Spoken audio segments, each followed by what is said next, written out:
And from Aspen and Senator Manchin, a Democrat, we go to Republican John Barrasso, a member of the Senate Republican leadership, with us here in Washington.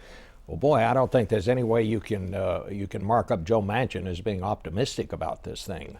What's your take, Senator? I agree with the need to make sure our embassy is protected.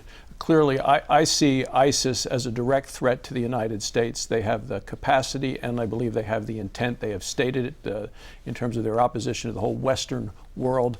They are the richest, most powerful, and most savage group of terrorists in the history of mankind, and they've taken over an area truly the size of Indiana, bordering Syria, as well as Iraq. So I think it's a direct threat to the United States. So what do we do about that? What can we do about it?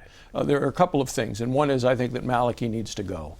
Number two is I think that we should be arming and should have been arming some of the opposition in Syria. I would not negotiate with Iran. They are not our friends. They'll try to use this leverage to have a nuclear weapon, but I don't think we should be the air power for Iran coming in on the ground. Additionally, we ought to today be developing American energy resources.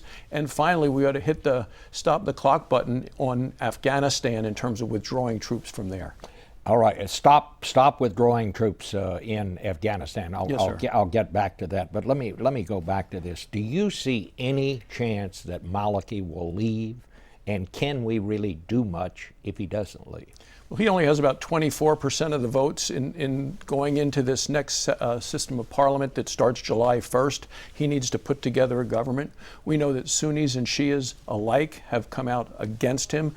But if you're going to want the Kurds, the Sunnis, and the Shias working together, it cannot work with Maliki. He's going to continue to go to others to prop him up. We see the Russian planes coming in, and he continues to go to Iran.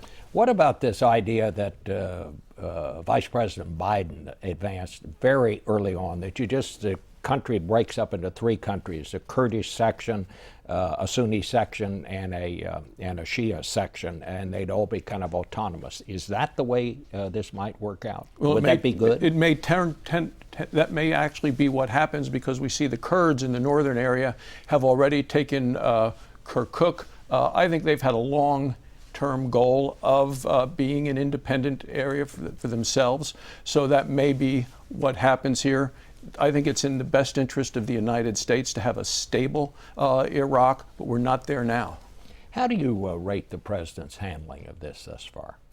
Well, when the president came into office in 2009, I think the world was a lot safer than it is now. I think the president's decision to withdraw the United States to keep a campaign promise in Iraq without leaving a stay-behind force was a mistake. And I hear that from veterans in Wyoming and from parents who lost children fighting in Iraq. We're seeing it, though, around the world. When the United States leaves a vacuum anywhere, that emboldens others to go in. When there is no sense of deterrence by the United States, that lets bad actors move and fill the void. Now, one thing we should make clear, and to be fair to the president, he pulled the troops out when Maliki refused to sign a status of forces agreement, which meant that our troops on the ground remained under the legal control of the United States. We have never put troops anywhere in the world unless we had that right to do that. That's what happened, and so we left.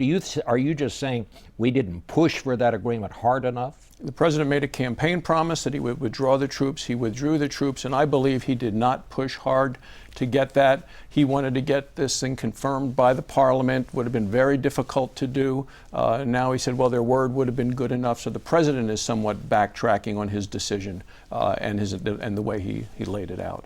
Senator, I want to thank you for being with us this morning. We're going to talk about this some more and have some analysis for some of the people who were there in a minute.